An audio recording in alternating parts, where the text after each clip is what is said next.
Hello, my name is Tim Sales. I live and work out of Woodland Hills, California. I'd like to first say that you're not going to see glitz here, so please don't expect it. I'm not an entertainer nor an actor. I've created this video as a tool designed to educate people about a business concept that works for people who are willing to put 100% of themselves into something. See, it takes 200% to be successful in business. 100% must come from you. 100% must come from the business vehicle that you've chosen. Business vehicle meaning how you earn your living, how you support your family. I've seen people who relentlessly pour 100% of themselves into a business vehicle, profession, or job, but that vehicle doesn't have the capability to give back 100%. The mechanics of wealth are just not there. But no one has ever fully explained to you why it doesn't work and why it's a waste of your valuable time if your goal is financial success.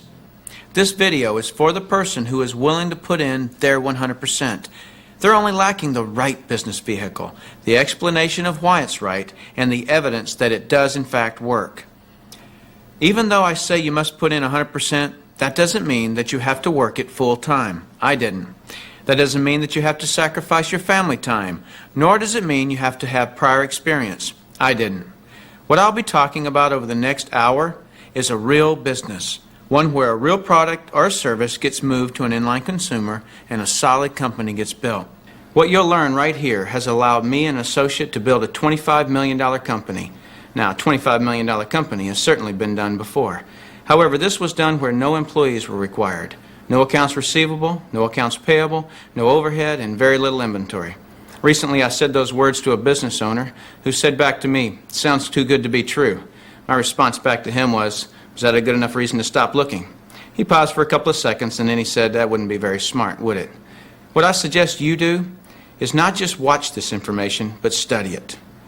What I want to do first is create an equal playing field between people who know how to evaluate a business and those who don't. Because me explaining this business wouldn't be very effective until you understand how to place value to a business. The simplest thing for someone to do when they don't understand something is to go, doesn't work.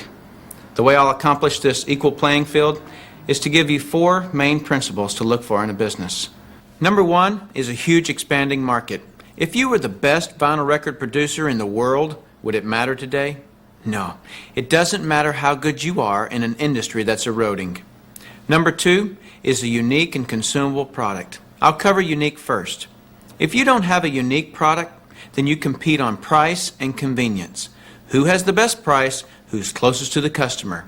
Yet if you have uniqueness, then people must come to you. Next is consumable.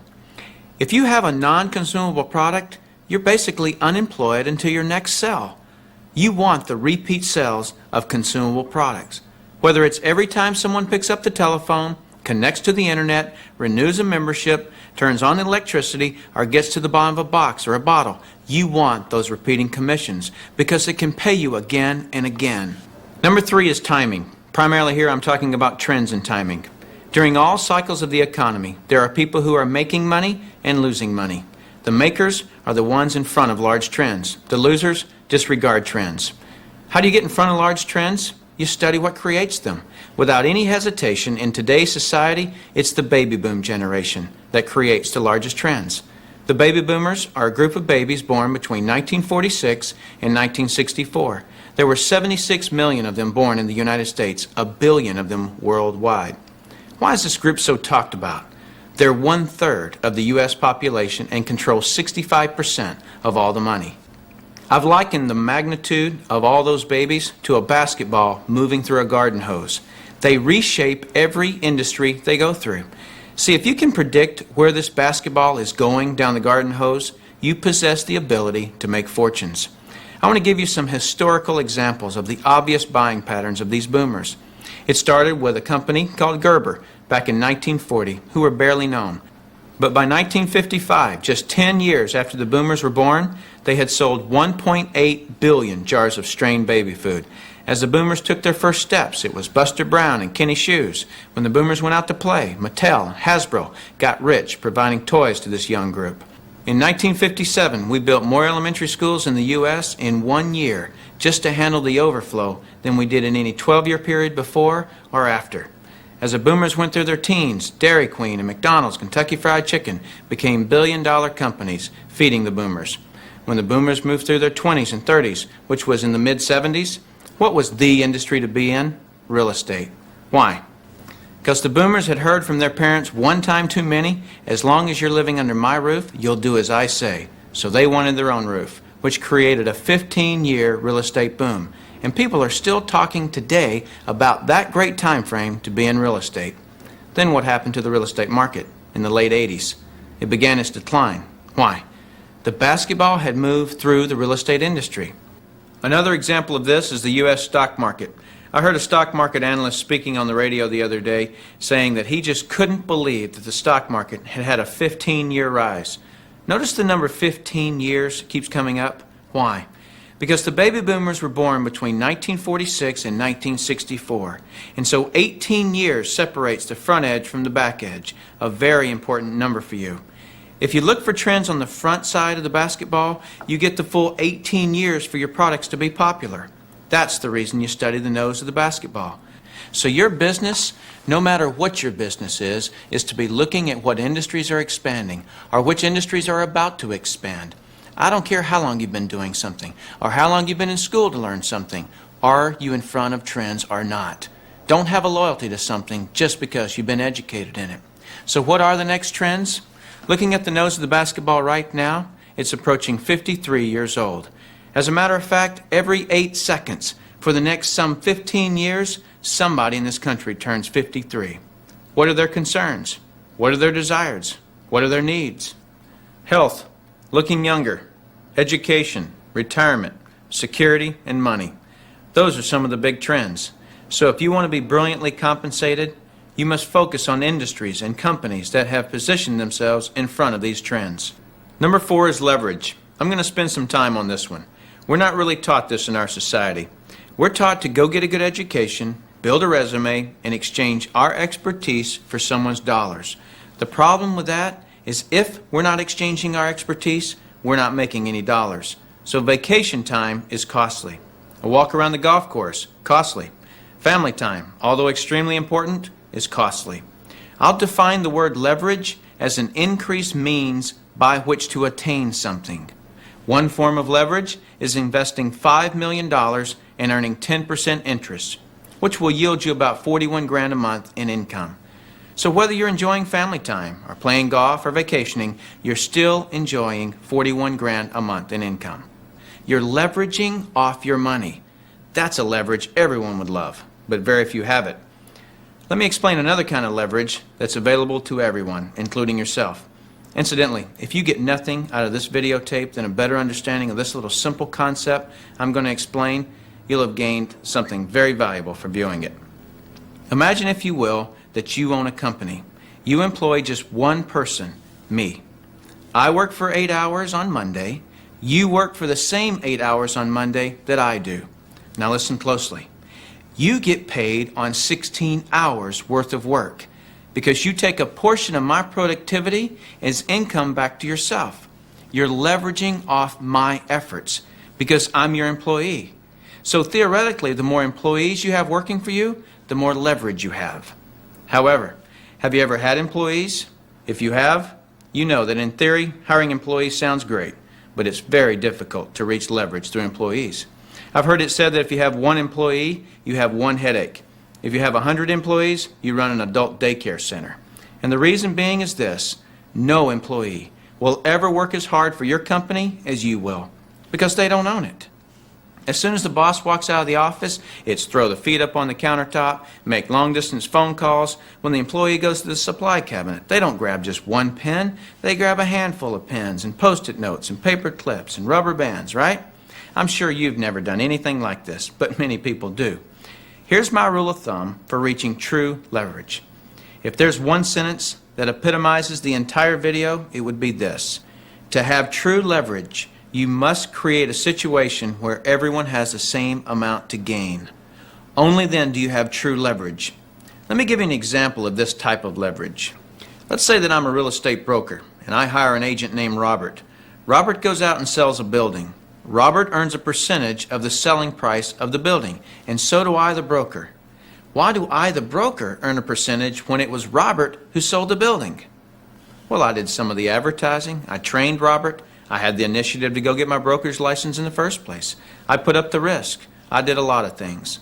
And so it's valid that I, as the broker, earn my money. But Robert doesn't work for me as an employee. He's an independent contractor. He just hangs his real estate license on my wall. My point here is the broker and the agents have the same amount to gain from the sale of the home.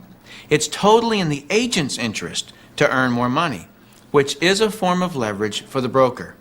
Now I'm going to continue with this broker-agent discussion because I'm not quite done.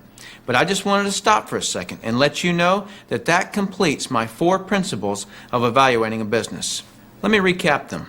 Number 1 is a huge expanding market. Number 2 is a unique consumable product. Number 3 is timing. And number 4 is leverage. If you understood those 4 items, not only do you now know how to place value to a business, but you also have a better conceptual understanding of business than most people do. Let's continue this discussion concerning leverage because it's an extremely important one, as you'll see. There is a flaw in this leverage situation that I've shown you, and it's this. The broker can have multiple agents, but the agents cannot. The broker has leverage, the agents don't. Until the agents do what most brokers dread.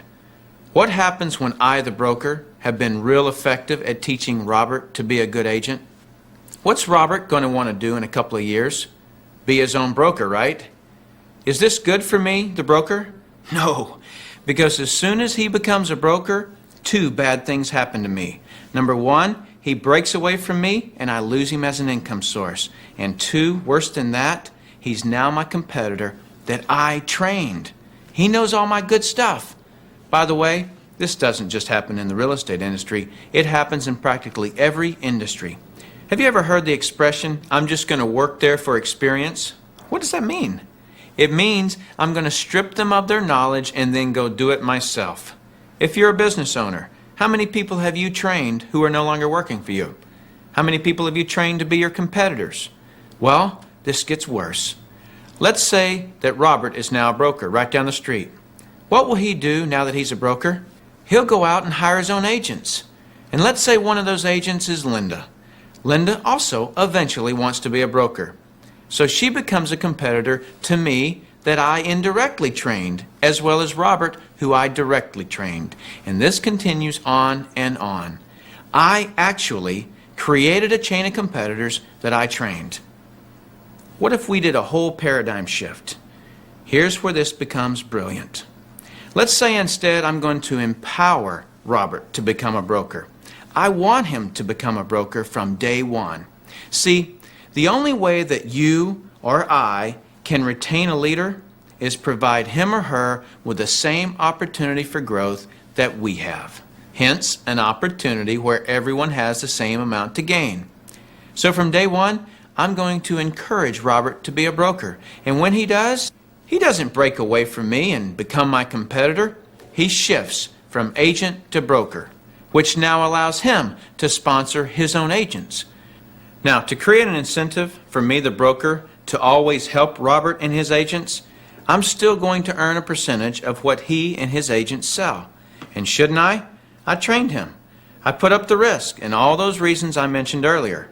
Now, the percentage I earn from Robert and his organization should be a lot smaller than when he was an agent, but I should still earn a percentage. That's my incentive to keep working with them. Now, some people look at this and say, gosh, isn't that one of those pyramids? And what's the perception of a pyramid? People at the top make all the money and the people down below do all the work, right? Isn't that the perception of a pyramid? Let me explain why this is not a pyramid and why people at the top don't necessarily make all the money. Let me just make a quick point before I discuss the pyramid issue. It's not the geometric shape that people have a problem with. This geometric shape is probably the shape of your family tree, the shape of our government. To the architect, it's the strongest structure known to man. Every organizational structure in the world is this shape. So the shape isn't the problem. However, that perception, people at the top earn all the money, let me illustrate that for you. Here's a typical corporation. At the top, you have a CEO, which stands for Chief Executive Officer. Does the president earn more money than the CEO? Not normally. How about below the president? Do any of the vice presidents earn more money than the president? No. Let me ask this question, and I want you to really think about it. What would happen if some of the vice presidents of a corporation made more money than the president? Really, what would happen? Talk about total confusion. This whole process is called delegation. Each level of the corporation earns less income. The reason the president can tell the vice president what to do is because they make more money. The reason a middle manager can tell the staff and employees what to do is because they make more money. So the corporate structure is people at the top making the majority of the money, and the people at the bottom do not. The CEO of any corporation earns off the productivity of, or is leveraged off of, everyone in his or her corporation. Whether that CEO personally hired every employee or someone else in the company hires them. So the CEO, and only the CEO, earns on multiple levels of his or her company. And the model that I'm suggesting as being brilliant is where you, the individual, are given that same opportunity to earn on multiple levels of brokers and agents, just as the CEO of a corporation is. From here on, I'll refer to this form of marketing as network marketing. In network marketing, you, the individual, are given the opportunity to earn off the productivity of the people in your organization, whether you personally sponsor them or someone in your organization sponsors them. Remember when I said to reach true leverage, you must create a situation where everyone has the same amount to gain? Well, that's what I've just described. Here's what makes the network marketing structure the absolute fairest structure available. In most network marketing companies, everyone can earn a certain number of levels deep of the organization they build. Everyone in the company can earn that same number of levels deep, like maybe 4 levels deep or 6 levels deep. Let's say we use 4 levels. So if you build an organization to be more productive, then you would earn more money than I would, even if you were in my organization. In the example shown, you would earn on 3 levels I couldn't reach, because everyone gets the same number of levels. There are people in my organization right now that earn more money than I do. Do you know what I call that? Fair. Shouldn't it be that way?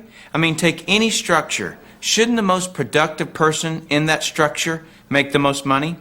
What does a nice resume or years of seniority have to do with productivity? Nothing. If you bring more profits to a company or organization, don't you deserve more profits than anyone else? You don't normally find a person on the 5th level of a corporation earning more money than anyone else, but in network marketing, it happens all the time. Now, I'd like to show you an interview that I've done with Dr. Charles King, who holds a PhD from Harvard and is a professor of marketing at the University of Illinois at Chicago, who actually teaches network marketing at the university.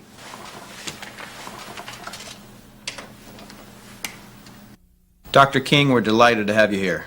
I'm pleased to be here, Tim. Dr. King, could you tell us a little of your education and your business background? Tim, I'm a professor of marketing at the University of Illinois at Chicago. I got my bachelor's and master's degrees from the University of Texas in Austin, spent a tour of duty with the Exxon Corporation, and then returned to get my doctorate in business administration from Harvard University. More important to this discussion, over the last 6 years, I've been involved in doing research, teaching, and consulting in network marketing. So coming from such a conservative school, and I know you a little bit and I know you to be very conservative, what caused you to look at network marketing to begin with? In 1990, we had a major economic recession in the United States. The Midwest and Chicago particularly were very badly hit. As a result, the interviewers stopped coming to campus. We were graduating hundreds of students a semester, and they weren't getting jobs. Our alumni were coming back to us, losing their jobs, looking for help, and we had nothing to offer them. Now, I started looking, because of my background in business consulting, at alternative career paths. I went out and I looked at starting your own business, at home-based businesses. I looked at franchising. I looked at direct selling. And in the direct selling arena, I backed into network marketing. Now, I was very cynical, skeptical. Tim, I was negative about network marketing. They don't teach network marketing at the Harvard Business School, and I didn't know much about it. The end result was one of my students who was on the team asked me, "Why are you so negative about network marketing?" I looked at that young man and I said, "Son, I know enough to know I don't want to know any more." That student looked at me and he said, "Professor, if I gave you that answer to that question with no more information than you have, you would give me an F." I turned to him and I said, "Son, you're absolutely right. I have no basis for that conclusion. You just made an A." As a result, we went to the library, we went to meetings, and for the next 6 months, we did due diligence on the network marketing industry. I visited the top companies, I talked to network marketing leaders, I became an evangelist. In 1990-91, we started teaching network marketing in the marketing curriculum at the university. Wow. Was there any resistance from the dean of the school or the alumni? As it turned out, our dean at the time was a very entrepreneurial operator. He was looking for outreach programs that we could initiate. I had done my due diligence. We were getting good reviews in terms of student responses. So the dean said, "Maintain your professional profile and let's move forward with network marketing." What is your view of the industry of network marketing now, and where do you see it going in the future? Tim, the industry is coming of age. Today, we have computer and management information systems, which makes it possible for a network marketing company to organize a sales force so effectively that we can make a sale in Korea in Korean won, instantaneously convert that Korean won sale into US dollar sale, post that to a distributor's commission account in the United States, and pay that distributor in a week. Never before in the history of this industry has that been possible. So we have gone through a dramatic technological wave in the 1980s, the early 90s. I argue now we're moving into the wave of professionalism, and I emphasize professionalism at several levels. Number one, we are seeing more and more professionals, physicians, dentists, attorneys, CEOs, college professors, going into network marketing. Secondly, we're seeing a completely different attitude on the part of the press. The Wall Street Journal, Forbes, the Chicago Tribune, regional dailies around the United States are giving network marketing very positive press. On the other hand, the universities are accepting network marketing as a legitimate channel of distribution. The University of Illinois Chicago has offered the first certificate seminar in network marketing in the history of the industry. The University of Houston is going to be sponsoring network marketing as part of their outreach entrepreneurial programs. We are seeing more and more community colleges setting up network marketing courses on their campuses. So I see this industry growing dramatically over the next 10 years. It's currently a $20 billion industry in the United States. We have 7 to 10 million distributors in operation. We're expanding globally into Asia, into South America, into Europe. The industry is growing at about 10 to 12% a year in contrast to 3 or 4% for traditional retail sales. So on my view, the industry is absolutely coming of age. Suppose you run across the super skeptic. What advice do you have for them? Tim, I would recommend they do precisely what I did. I was a super skeptic. I did my due diligence, I investigated the industry, and I drew my own conclusions. I would suggest to anyone seriously looking at network marketing that they might read a couple of key references, that they might read 2 specific references. First, I would recommend that they read Wave 3 by Richard Poe. Richard Poe puts the industry in perspective in a very readable, enjoyable way. The second book I would suggest the skeptic read is one published in 1998 by Mark and Renee Reed Yarnell entitled Your First Year in Network Marketing. I strongly recommend that you do your due diligence and then begin to define precisely what role you want to play in the network marketing industry. Set realistic expectations. If there's a single cause for failure in this industry, it's the get-rich-quick syndrome, thinking that you can come into the industry and make enormous sums of money with no work. I argue, by contrast, that if you set realistic expectations, you develop a plan of action to guide your business development, you can be successful. If someone were to come to your course, whether it's in Houston or whether it's in Chicago, what would they learn? Tim, what we've tried to do in that program is apply the basic skills of entrepreneurial management specifically to managing a network marketing distributor organization. We start by developing a business plan for a network marketing distributor. The second module, after building on the business plan, is to talk about how you implement the plan. How do you build a downline organization? The third module talks about managing your business.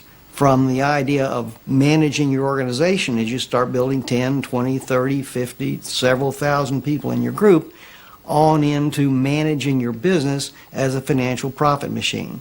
Tim, as you can tell, I believe in this industry. For a small financial investment and a commitment in sweat equity, hard work, and dedication, anyone can be successful in network marketing. And that's coming from a Harvard Business School graduate who was a true skeptic, but through due diligence, he learned the truth. You may be asking yourself, how would I go about finding these brokers and agents? You'd find them from the same place if you had started any other kind of business. If you started a new business and you needed an assistant, a sales rep, a board of directors, where would you go to find them? Maybe you'd go to people you've worked with in the past, maybe family members who are in transition or are frustrated, people who you went to school with. You could also hire executive search firms, get referrals, run ads in the newspaper, on the internet. All of these work for traditional companies, and they work for network marketing also. The way I came into this industry was by answering an ad in the newspaper with a total stranger. But if a friend of mine had called me, I would have gladly built my business within my friend's company, because it doesn't matter to me where I build my company. My name is Larry Smith. I'm 46 years old. I work out of Denver, Colorado. I was a former corporate president earning $102,000 a year. What was your perception of the industry then, and how does it compare with how you feel now? I basically saw it as a pyramid program because I'd heard a lot about pyramids. I didn't know what they were, but I heard a lot about them. Today, I think it's the only way to make a true difference and a fortune is to add leverage to your income. Would you have classified yourself as being busy when you first looked at network marketing? I was very busy when I first looked at network marketing, and that was also part of the reason it did intrigue me, was because I was tired of being so busy that I was worn out all the time. So how did you make the time to do it? I believe there's a price of success you pay for anything, and I realized that the biggest challenge I would have would be to take that time that's so precious to me today and now carve out more of it to build a business. What it allowed me to do by doing this, Tim, was to free up that other half of my life that I used to spend developing someone else's dream to get my dreams back. If someone has previously been involved with network marketing and now they're looking at it again, perhaps with another company, what advice would you give them? Very good question, Tim. I was involved in networking 4 times before this one. And, I can look at it and say I failed, or I can look at it and say I gained experience, which allows me to be as successful as I am today. I know that in order to be successful in any career, you have to gain education. Part of your success story is the fact that you've gone through failure to achieve success. How well have you done financially? I started in January 22nd of 1996 with my company. I worked part-time for 3 months. By my 3rd month, I made over $4,000. By my 9th month, I made over $10,000. By my 16th month, I went over $20,000. And last month, I made over $28,000. This year is my 2nd year in the business, and I earned over $223,000 my 2nd year, incidentally, which is over twice what I was earning as a corporate president, and it took me 27 years to get there. So you were at the top of the pyramid in the other one. Yes, with no place to go and no more income to earn. That's right. Is it better to be hired by a company or sponsored in a network marketing company? I want to contrast those two. Let's say that I started a new electronics company and you and I knew each other. I hire you to manage my sales reps, and I tell you that I can pay you $40,000 a year. How did I decide on the $40,000? Is that what you're worth? Or is that my opinion of you? In all honesty, I'm only going to pay you just enough money to keep you there. And you're only going to work hard enough just to keep your job. It's sort of a we'll pretend to pay you if you pretend to work kind of thing. Here's the important question. Can I offer you a better opportunity within my company than I have being the owner? Do we have a situation where everyone has the same amount to gain? No, we don't. The laws of economics today in the corporate world are this: the owner must maximize his or her benefits by minimizing the employees. That's just the way it is. However, in network marketing, I can offer you a better opportunity than I have. How? Because I'll be helping you build your company. It's in my interest to help you build your company. Network marketing is the most ethical business I've ever seen in my life. And the reason I say that is because my success and your success is forever intertwined if I sponsored you. I can't change that. I can't fire you, nor would I want to. So it's far better to be sponsored into a network marketing company than hired by a corporation. My name is Ridgely Goldiver. I'm 37 years old. I live in Los Angeles, California. I was educated as an attorney and then moved on to being a corporate CEO for a number of large companies that I've started myself. How were you initially contacted to look at network marketing? That's an interesting story. My dad gave me a call and wanted me to take a look at network marketing. And I said to him, Dad, come on, you got to be kidding me. He said, no, this really makes a lot of sense. I said, okay, fine, I'll take a look at it. And I have to tell you that my whole intention behind looking at these documents was to protect my dad from doing something very foolish, which is exactly what I thought network marketing was all about. So after going through a detailed analysis of the business paperwork that I was initially sent, after that I said, you know what, I think I can do this. This makes a lot more sense than what I'm doing, and I just jumped right in. And so what was your perception of the industry then, and how does it compare with how you feel now? Well, my initial perception of the industry was I thought it didn't work. After spending some time in the industry and realizing that basically this is an environment where it is no more than a distribution operation, it simply happens to be more efficient than any other distribution operation. Network marketing, to me, is the most effective, most efficient distribution business ever created on this planet, and clearly distribution is one of the great businesses for the next 10 to 20 years. Ridgely, is network marketing hard? I would have to say, insofar as we enjoy what we do, it's the biggest piece of cake in life. Insofar as that it requires work, dedication, and perseverance, you bet it's hard. And you know what? You don't get nothing out there for free or without investing something yourself. The difference is here, when you invest the time and the effort into network marketing, you get paid for years and years and years. Is network marketing fun? It's the most fun I've ever had in business. I've never been happier in my life, and there's not a chance in the universe that I'm ever going back. Perhaps I've created a question in your mind. If a network marketing company pays commissions to all these people, 4 levels deep, 6 levels deep, then doesn't that just drive up the cost of the products? Well, of course it does. But does that mean the products that go to the consumer are more expensive? No. Oftentimes they're actually less expensive than traditional products. Because although the network marketing company adds cost over here to pay those multiple levels of people, they're taking cost from over here by cutting out some of the traditional distribution costs. I'll explain that in just a second. Not that you should always desire a less expensive product. Sometimes you get a lot better value with a more expensive product. Anytime someone looks at the price of a product before they look at the value of a product, they're looking in the wrong order. Also, I've seen times that products appear more expensive, but it's because there's no fair comparisons in the marketplace. Now let me explain how the distribution of network marketing actually works. Let me show this to you on the chalkboard. Here's an example of the traditional method of distribution. Sodas are a good example to use. How much do you think a soda costs? The raw materials at the manufacturer cost about 6 cents for the soda and the can. And then the manufacturer needs to mark the product up, right? And then it goes to the national distributor. They mark it up. The regional distributor marks it up. Local wholesaler marks it up. Advertising budget gets kicked in. Somebody says, baby, price goes way up. And then the retail store, like maybe a restaurant, gets it, and they sell it for about $2.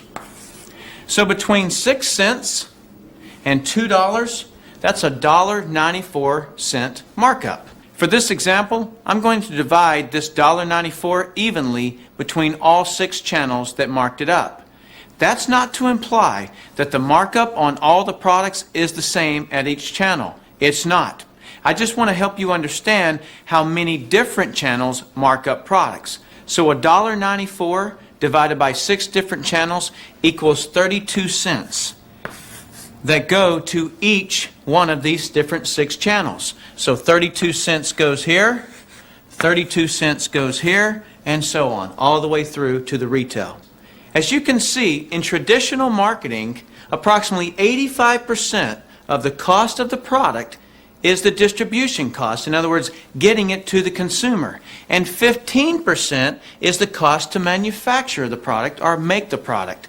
Up until now, everyone's been cutting on the manufacturing cost, which obviously can reduce the quality of a product.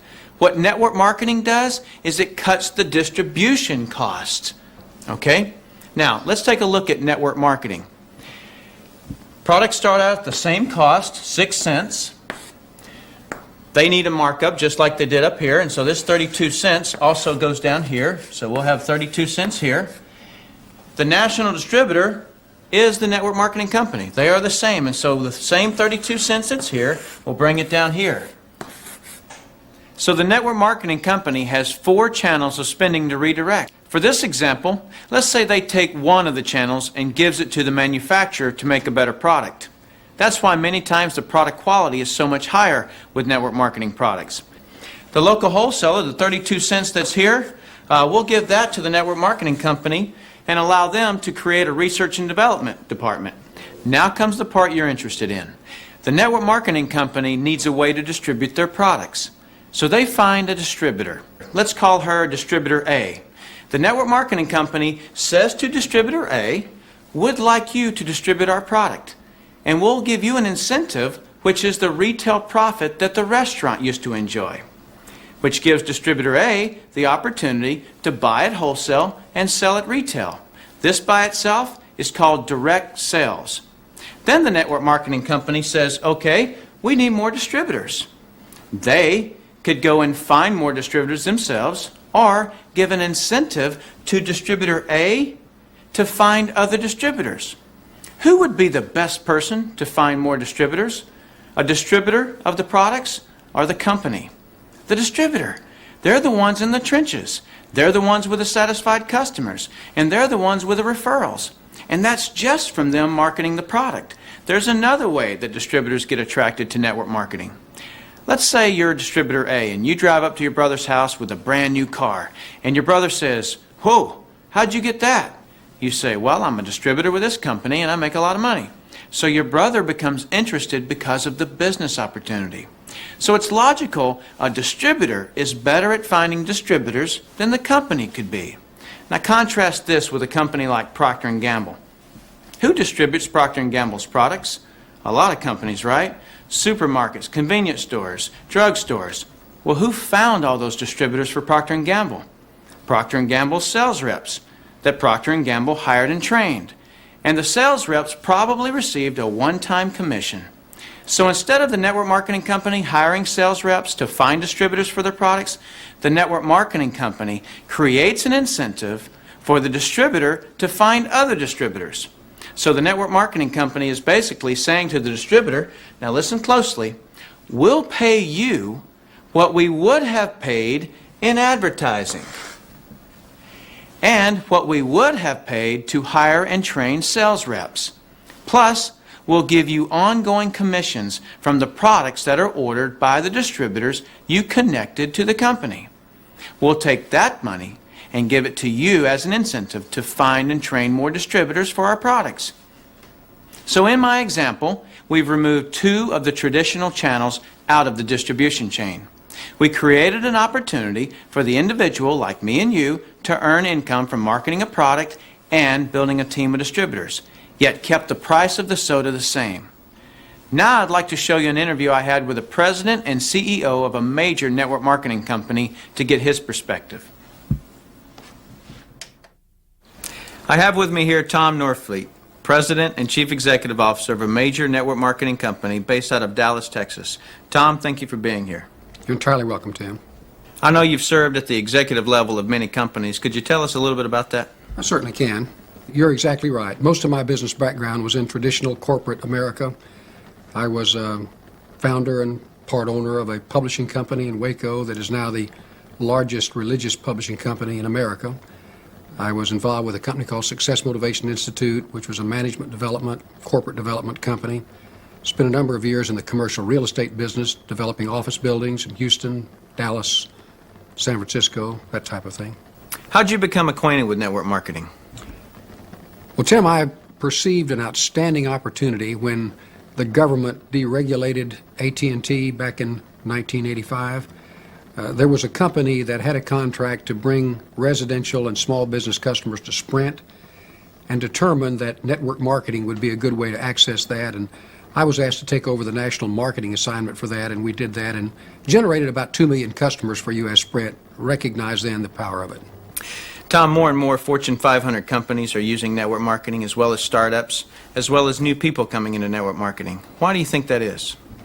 Well, I think that, first of all, they're learning that it works. Secondly, they're learning that it's quick. Third, they're learning that it has some real economies of scale. It reaches a lot of people that are hard to reach any other way, and they're finding that it's profitable, and they're smart enough to accept it and to adopt it. Tom, we hear all the time that network marketing is a more efficient method of distribution. Can you explain that? Well, probably the focus on that is how quickly you can cover the country with distribution of your product. Any other method of distribution basically involves the opening of branch offices, the staffing of those offices, the location of facilities, the location of warehouses, and that type of thing. Whereas a network marketing organization employs the activities of thousands of people, each with their own business, taking the responsibilities of that. Very, very efficient from a corporate viewpoint. I've heard a lot of sales reps ask the question, why aren't there territorial rights in network marketing? Well, Tim, that's a very understandable question coming from their heritage and corporate background. Obviously, when you really understand network marketing, you are thrilled to know that there are no territorial rights because essentially, although they're looking at it and saying, what can I do to keep people out of my territory, what they forget to understand that it keeps them inside their territory and limits what they do. And I think the thing germinates or originates from a misunderstanding of competition. In traditional business, you want a territory because you don't want any competition from your own company within that same territory. The wonderful thing about network marketing is the whole concept of competition is totally inverted and reversed. It's a situation where instead of people competing with you and taking a part of your income because of what they do, it's designed in such a way that if they're in your organization, your downline, the more they do, the more you make. And the more people that you have selling what you're selling, where you live or anywhere else, the more money that you make. You see, corporations, in the normal sense of the word, are trying to keep as much money from the sales force as they can. That's what makes them successful. Now, in network marketing, interestingly enough, it's exactly the opposite thing. A real shrewd, smart network marketing organization is looking for every way in the world they can to get money to the sales organization. The more they can get to that field, the more people can talk about that, the more they can hear about it, the more they can expand, the more their leaders can grow, the bigger the corporation grows, the more profits. It's just exactly the reverse of typical corporate mentality. It works wonderfully for people who understand it and who really participate in it. That's great. So does somebody have to have a sales background, do you believe? Well, Tim, any accumulated skill that's applicable to the next task is always a big advantage. No question about that. But a sales background is not all that important. And the nice thing about it is that it's not. The exciting thing about network marketing is that it's a people-to-people business. And people use more of their people skills than they use their sales skills. And I've found that sometimes the most successful network marketing people that I've ever observed are people who really don't use sales techniques and they don't use sales strategies because most people are perceptive enough to see that when it happens and they don't like that. They much prefer enthusiasm, they much prefer warmth, they much prefer belief, they much prefer a sense that the person has a sincere interest in them and what they're doing. And I think human relations skills, and everybody has that, we've been taught that since we were children, that's absolutely all that's essential in network marketing. Tom, how much are you willing to pay these people to put together this organization? Well, Tim, interestingly enough, the more, the better. You see, in network marketing, a person gets paid what they're worth, what they contribute, what they bring in. No more, no less. The great thing about network marketing is if you're good, you get paid. And if you're not good, you can learn to be good. You can learn from somebody else. And the reason that people earn so much money in network marketing is because the system is designed in such a way that the principle of multiplication and duplication is working for the average individual. And so that compounding, that ever-widening multiplication and duplication of activity and talent with a compensation plan that's designed to pay upline on a lot of that is what generates these very, very large checks. So what's the largest check you've ever seen paid out? Well, the largest check that I ever had anything directly to do with paying out was a monthly check of about $1,250,000. That's not typical. In fact, that's extraordinary, but it's not unprecedented. So why is it so attractive to be a distributor for a network marketing company? Number one, you get to buy the products at wholesale. Number two, because it's business ownership without business headaches. The network marketing company is the one who deals with employees. The network marketing company inventories the products. The network marketing company deals with manufacturing, warehousing, pricing, packaging, shipping, research and development, catalogs, brochures, quality control, accounting, government relations, and payroll. We, the distributors, are free to just build. We're free just to be the marketing arm of a company. So why does this work so effectively? I can answer this by asking you a question. Who is the best person to market a product or service? I have found no one in 8 years to disagree with this answer. A satisfied customer is the best person to market a product or service. This is by word-of-mouth advertising. Think about this. You and 5 friends sit down in a restaurant. Before the waiter comes and asks for your drink order, what are all 5 of you talking about? I took a picture of 5 of my friends sitting in a restaurant to help me illustrate my point. This person over here, Ed, is telling everybody about the movie he just saw. And what does he say about the movie? Oh my gosh, you've got to see this movie. If for nothing else, just the special effects. Over here, David asks Sharon, how much weight have you lost? Sharon says, 14 pounds. It's this new program that I'm on. It makes so much sense. And David says to Sharon, well, make sure I get the name of that program before we leave. While this conversation is going on, Gina gets a call on her cellular phone and opens up this tiny phone and talks. When she hangs up, Ed says, that's a tiny phone. Let me see that. Gina says, yeah, it didn't cost me anything. It came with a program I bought. I know a guy at AirTouch Cellular who gave me a great deal. And Ed says, I'll have to get that guy's name and number. What are all these people doing? Selling. They're selling each other. Yet if you ask each one of them if they're a salesperson, they'll tell you no. Yet the movie industry, the cellular phone industry, the diet industry just got paid because they sold something. That was free advertising for all those industries. Doesn't it make sense to be compensated for what you recommend? The reason by word-of-mouth advertising is better than any other form of advertising, whether direct mail, television, or radio, is because it's based on relationships. And relationships have what advertising will never have, and that's trust. Here's an example. Aunt Linda gets a call from a telemarketer selling 15% savings on long-distance service. Aunt Linda says, no thanks, I'm happy where I am. The telemarketer's confused.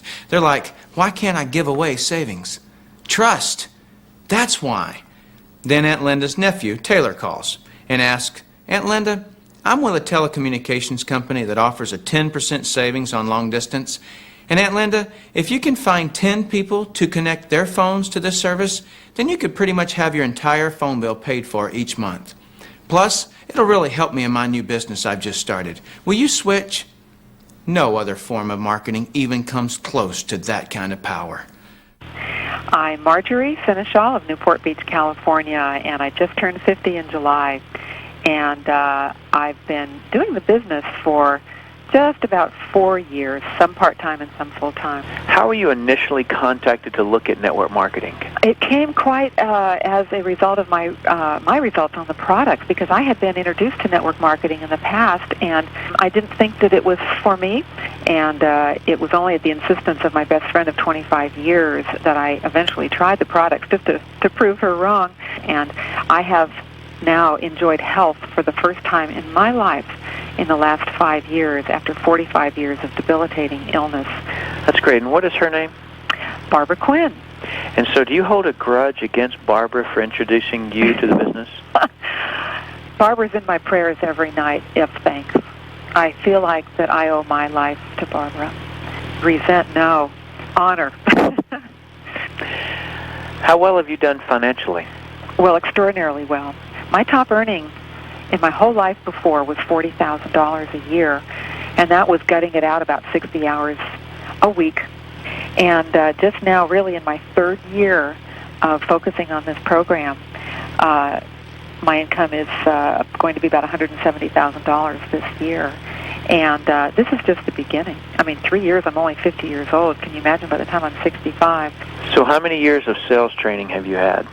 Prior to the program in network marketing? Mm-hmm. None. None whatsoever. Never sold anything in your life? No. And I don't sell anything now.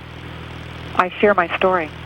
And when I share my passion and my conviction about this program with others, that's what they buy.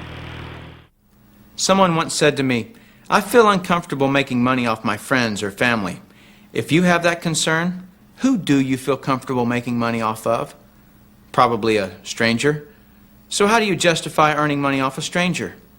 Your justification would probably be, I'm providing a good service or a good product at a fair price. So why wouldn't you offer that to a family member? Put yourself in your family member's spot. Do you think that your friends or family would rather compensate a stranger for the same product or service that you offer? Wouldn't you rather compensate your family member than a stranger? My sister is in the printing business. I say to her, "Cindy, if you can match quality and price, I'd rather give you the business than anyone else." That only makes sense. This is Dr. Ronald L. Schuler. I'm age 61 years old, and I live in Sedalia, Missouri. And I've been in the dental profession for over 28 years and have currently become board certified in clinical nutrition. I've been involved in network marketing since March the 15th, 1991, and it gave me the opportunity to sell my practice and to do the things I want to do, and that's research and nutrition. The thing that I enjoy about being involved in network marketing, it's given me the time freedom and the financial freedom to do what I want to do. How were you initially contacted to look at network marketing? By a fellow classmate. How'd you feel about your friend contacting you about a business? I felt very good about it because I knew that it had to be a legitimate concept. Having known and gone through school with him, that I believed that he would not come to me with something unless it was legitimate. Normally, my experience has been doctors don't feel good about recommending products or talking to people about business. How have you overcome that yourself, Dr. Schuler? Well, the first thing that I had to realize is that this was not only an excellent way and vehicle to get products to the inline consumer, but they had to be quality products. And so therefore I felt very comfortable in recommending this concept to my patients.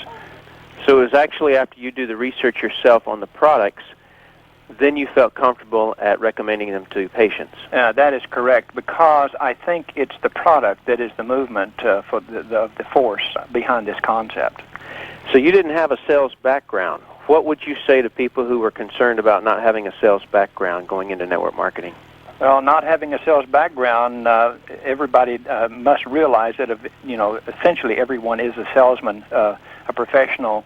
When, for example, if a patient needed a surgical procedure, I had to show them why and the reasons for it, and I really had to sell them on the concept of having this surgical procedure. So the same thing applies to good products. I'm not perceived, therefore, as a salesman, but as an educator. Now let's move to the big picture. You must be asking the question, how does this little group of products or this service turn into this kind of money? Who's selling all that product? Is this something where I'd be going door to door? Did I get my doctorate degree to go door to door? To answer your question right off, no, we're not going door to door.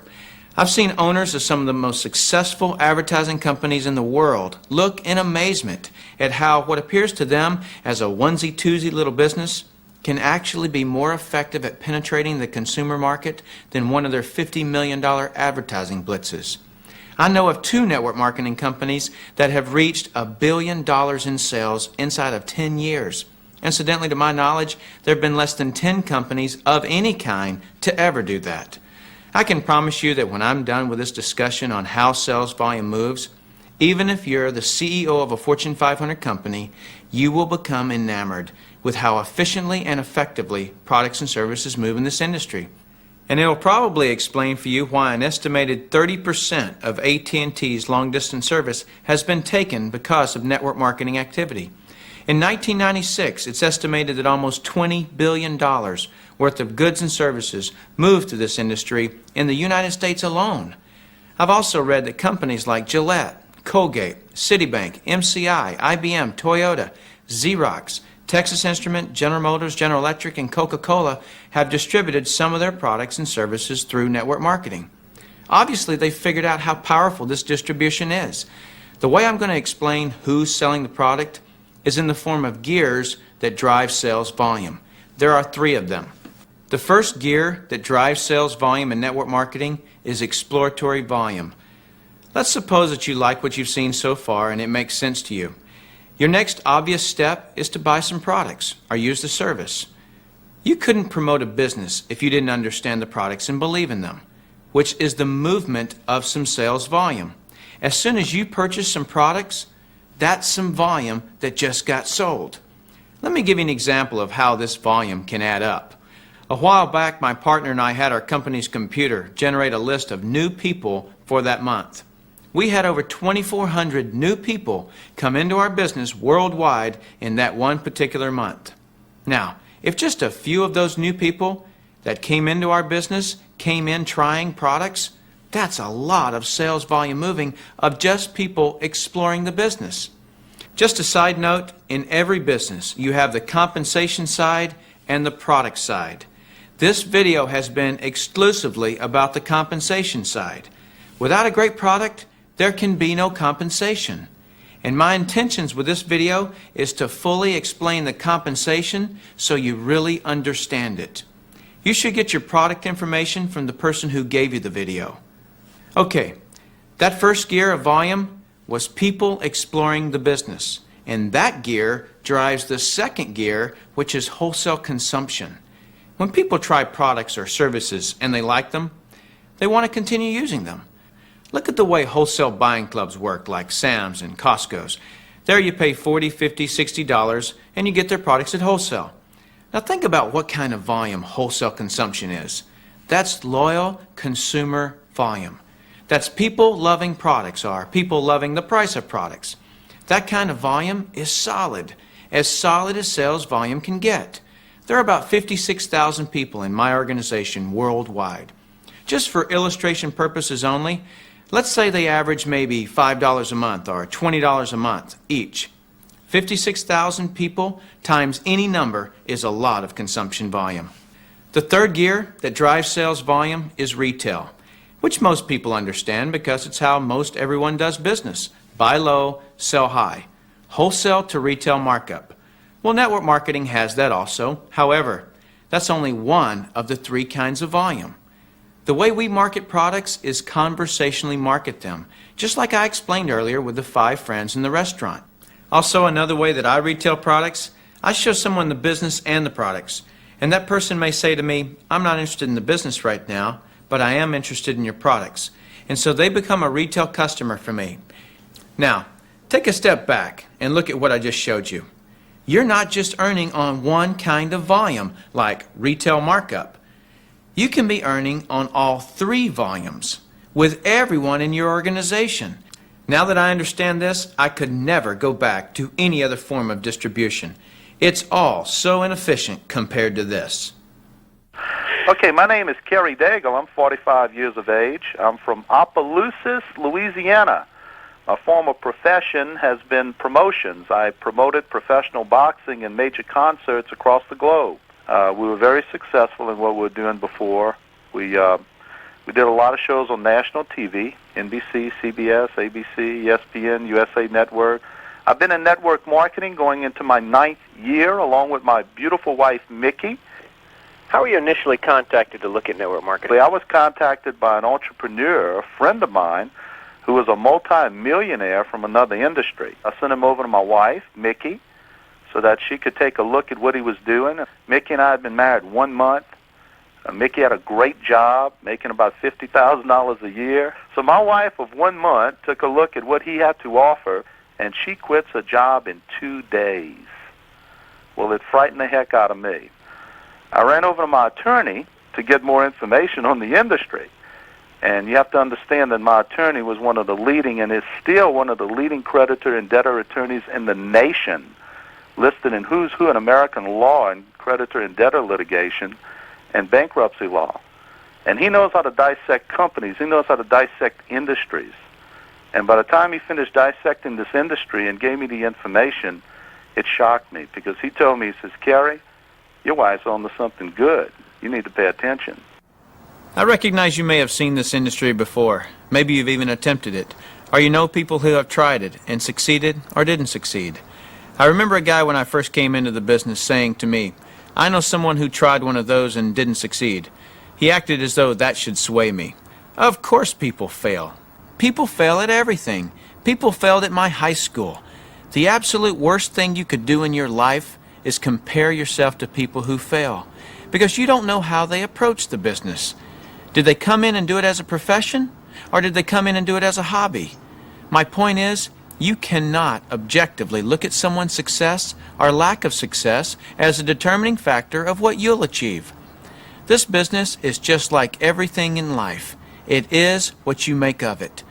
However, it does have something extremely unique about it. I was speaking with a gentleman just the other day, and he said to me, "But Tim, the average person can't do what you've done." I asked him, "Yeah, but could the average person have sponsored me?" Visualize this. Let's say there's a very average person named Barry Average, who himself doesn't believe he can build a $25 million company. However, because of his tenacity, he sends this video and some product information to someone who is a business builder named Tom Producer.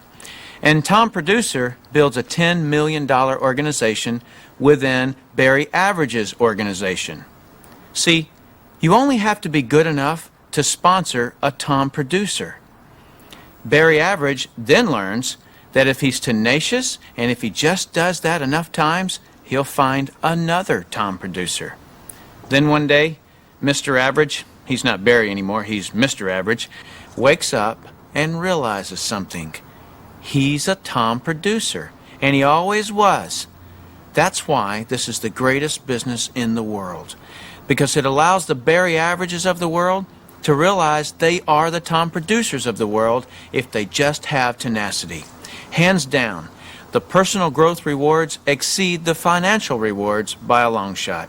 Okay, my name is Beth Henson. I am a great-looking 45-year-old single mother. I am in Summerton, South Carolina. Prior to getting involved in network marketing, I was involved in real estate.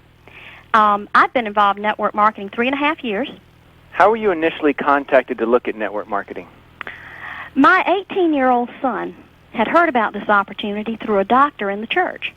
And he came and actually he harassed me for about 3 months and insisted that I go look at a presentation. And I resisted it. I told him I was too busy. I was busy this, I was busy that. He said, "You're busy being broke." When he said that, I knew it. I knew then. Something, that woman's intuition told me, "Okay, girl, you go look." And it changed my life from then on. I've never been the same. And I'm just disappointed somebody didn't share the network marketing opportunity with me 20 years ago. So how have you done financially? The first couple of months I struggled, and then I sponsored actually some professionals. One in particular closed a stock brokerage firm. I mean, he absolutely turned on the jets, and within a couple of months of him getting involved, my income went what I consider, out of sight. So my first year, $300,000. You made $300,000 with your company. The first 12 months.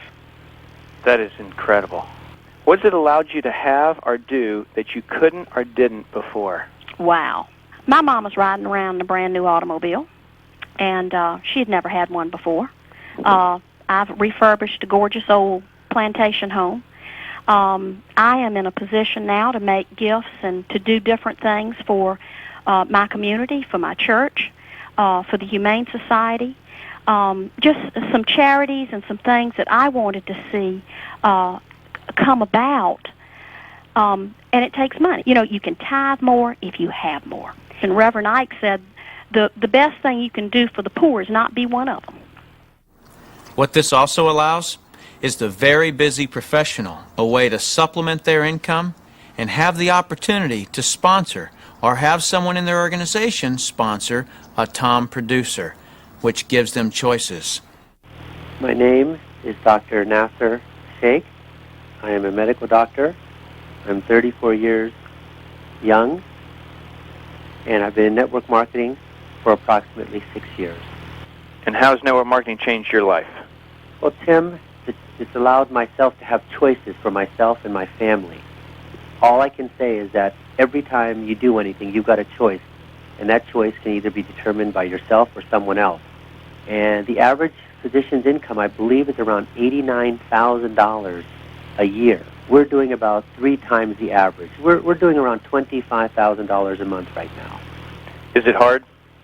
Yes, but anything worthwhile is hard. Was it worth it? I can honestly tell you, Tim, absolutely. 3 times the national average of an MD, retired, can do whatever I want, anytime I want to do it. It absolutely was worth it.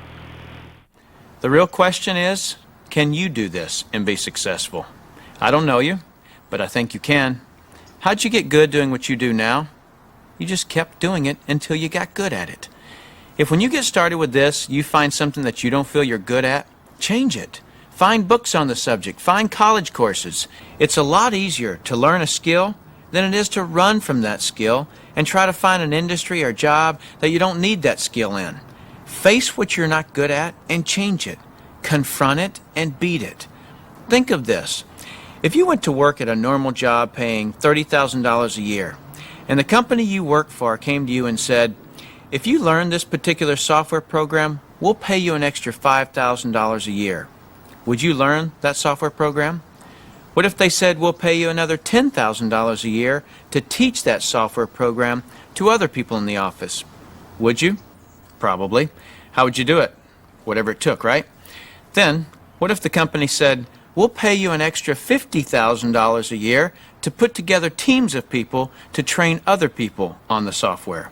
Would you? Well, that's it. That's all this is. When I first got started, I was a Navy underwater bomb squad technician and had 0 communication skills. I can't see how my friends survived my approach. It was awful. I did the business part-time for about 1.5 years, and I had a lot to learn.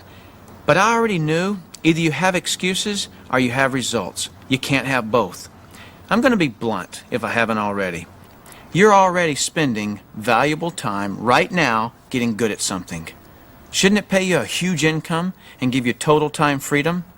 You're wasting your talent by selling yourself short and working for somebody else's dream. I looked at this industry and said, sure, it's hard. Everything's hard. But it's harder to not have what you want all your life than it is to just get the hard out of the way. My name is Norm Repsman. I'm 66 years of age, and I'm in St. Louis, Missouri.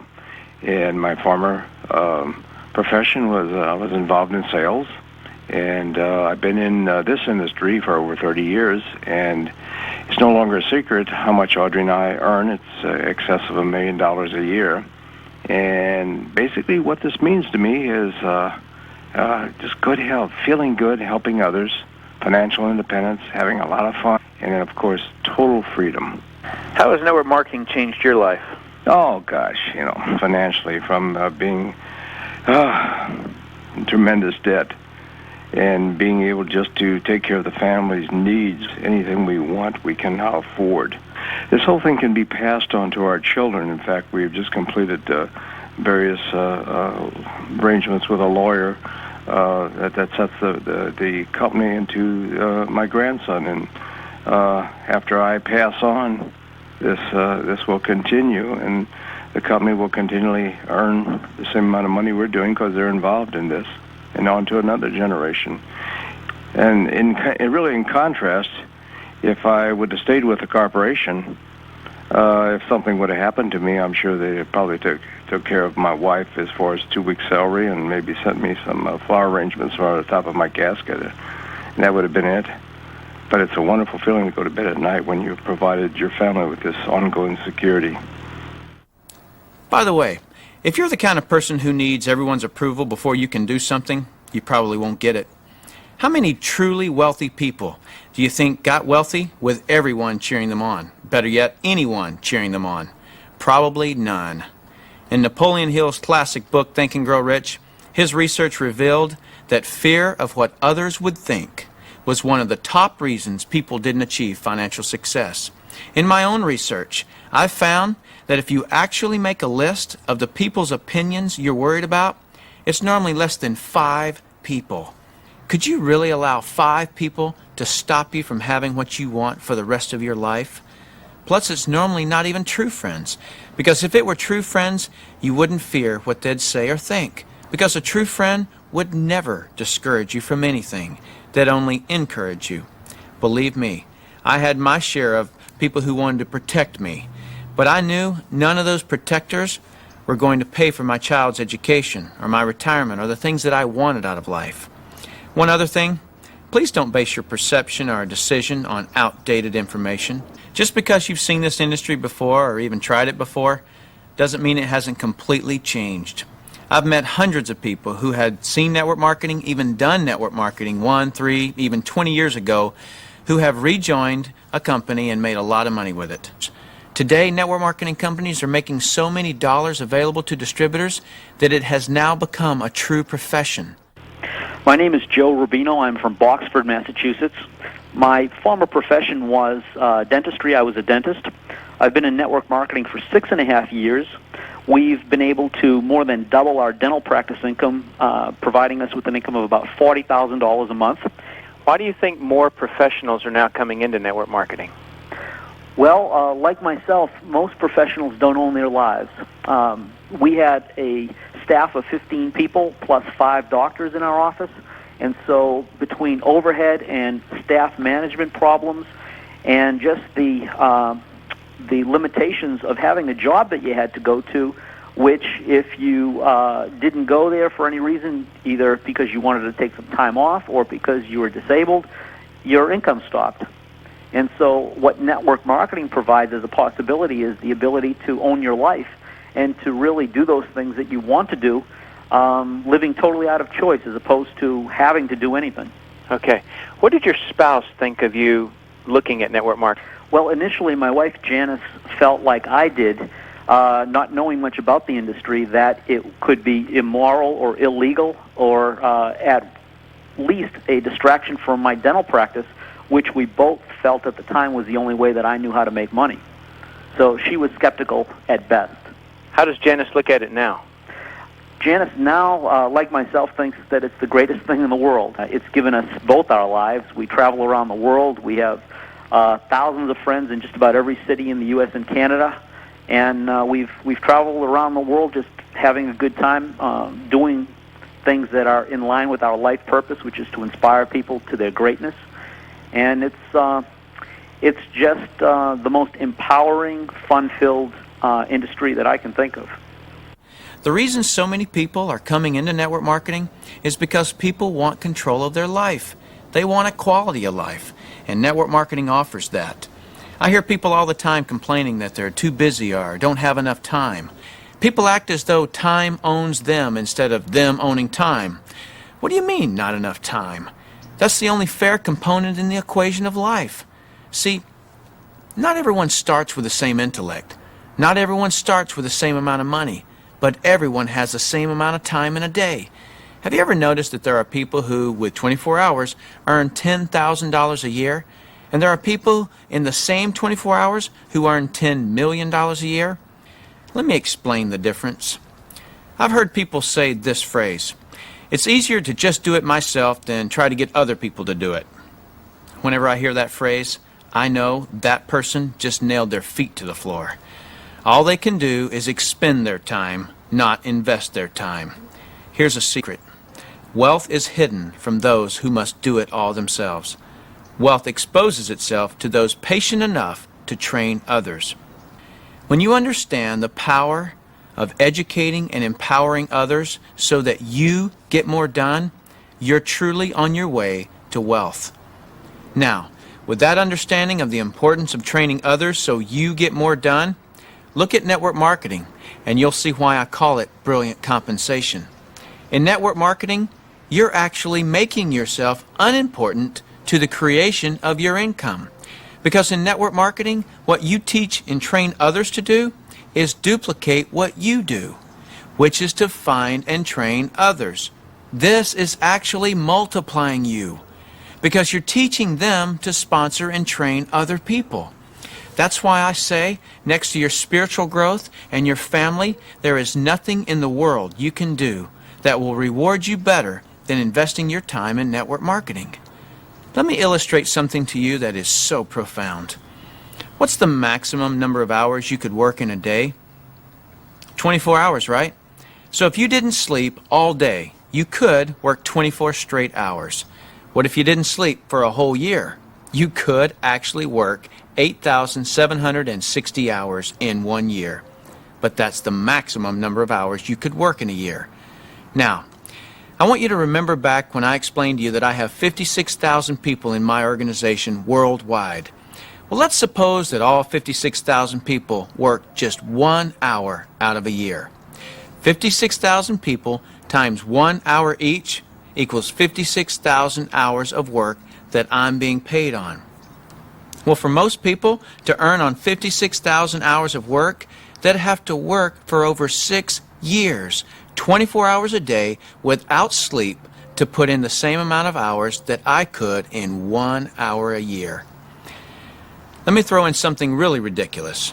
Suppose all my 56,000 people worked 1 8-hour day in a year.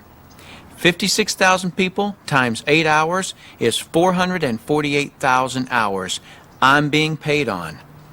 Well, it would take most people working over 51 years, 24 hours a day, to do what I could do in 8 hours a year. 8 hours in 1 year versus 51 years working 24 hours a day? Doesn't seem fair, does it? It's definitely not fair. What's not fair is that you haven't understood this until today, and other people have. But now that you understand it, take responsibility for it. Don't go running and try to create reasons why you can't do this. You can do this. I don't say any of this to impress you. I don't need to impress you. This is an educational-only video. My purpose in creating this tool is to contribute back to that woodpile that so generously gave to me. I say all of this only to impress upon you that the difference between the wealthy and everyone else is leverage. You've got to understand that, and nothing gives you, the individual, leverage in such an ethical way like network marketing can. Hi, my name is Larry Williams. I'm 35 years of age, located down here in beautiful Woodland Hills, California. My former profession, I was an electrical engineer for 7.5 years, working as an AutoCAD operator. I've been working full-time in network marketing now for 9 years. My first check went from 65 cents, and I've actually gotten up as high as $97,635.25 per month, and it absolutely leveled me. And how long did it take you to earn that? It took me exactly 16 months. Why do you think there are so many professionals coming into network marketing now? Oh, I could tell you point blank, Tim. You know, these middle management people out there now that are being downsized out, you know, I mean, they went to school, got their degrees, and been... Remember, we had a guy come through one of our presentations, and this was a real sad story. He's worked 22 years for a single corporation, and they laid him off and gave him a severance package to the end of this year. This guy is displaced. He has no money. He has 2 kids. What is he going to do? You know, he's middle-aged. Where is he going to find another job like that? I mean, when you look around and trying to find a 6-figure income, there's not a lot of positions available. Network marketing right now, I mean, it's the only arena where you can go out there and put that kind of money in your pocket relatively quickly, too, without waiting another 40 years to build up seniority to get another position and move around. So that's why they're coming in. I mean, they have to come in. There's no options left. You want enthusiasm back in your life? I'll tell you how to get it. Send this video out enough times to find 5 motivated people. Teach them how you did that. Then, when they fire their boss, you'll be surrounded by the most enthusiastic people in all the world because you had something to do with them getting their freedom back. Then your life will be sheer ecstasy because real happiness can only come from helping other people do great things. So go get a legal pad of paper, write down what you really want in life, then call the person who gave you this video, Tell them whether you're an A, B, or C. C is, see you later, no thanks. That's fine with us, because your relationship with the person who gave this to you is more important to us than anything. Or you're a B. A B is I may be. I want to first explore the product. If that's you, then do that. Don't procrastinate. The number one killer of financial success is procrastination. People just putting it off until tomorrow, and they've somehow convinced themselves that they'll actually do it tomorrow. You know what I'm talking about. As soon as I'm done with this project, then I'll have more time. Or as soon as little Jimmy gets back in school, then I can. And they never do. Don't let that be you. Get your product today. Or you're an A. And that means absolutely. No, you don't have all your questions answered, but you see enough to start and begin your training. Very well done to you in your ability to make decisions. If it's late at night and you've just watched this, don't be concerned that the person who gave this to you is sleeping right now. They'll be up. If they're not, wake them up. Tell them, hey, now that I understand this thing, I can't sleep. And if I can't sleep, you're not going to sleep. Believe me, they'll appreciate that call. So call that person and tell them whether you're an A, B, or C. That's it. Join us. You'll be glad you did. Now is the right time, the smart time. Thank you for taking the time to view this video. I hope it's been educational to you. What I really hope is that you'll put this information to good use. I look forward to working with you should our paths cross. I'm Tim Sales.